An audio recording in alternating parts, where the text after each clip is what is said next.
அனைவருக்கும் வணக்கம். என் பெயர் சாய்நடோ. நான் 4ஆம் வகுப்பு படிக்கின்றேன். நான் இப்பொழுது குடியரசு தின கவிதை கூற வந்துள்ளேன். தேசிய கொடி அழகாய் அசைவது வீசும் காற்றினால் அல்ல, உயிர் கொடுத்து சென்ற வீரர்களின் மூச்சு காற்றினால். அடிமைப்பட்டு போன தன் தாய்நாட்டை தம்மின் உயிரை துச்சமென எண்ணி போராடி சுதந்திரத்தை பெற்றுத் தந்த தலைவர்களையும் வீரர்களையும் நினைவு கூர்ந்து மரியாதை செய்யும் தினம் தான் குடியரசு தினம்.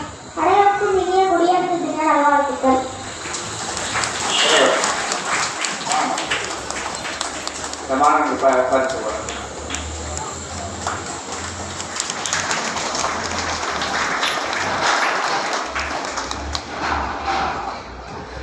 apa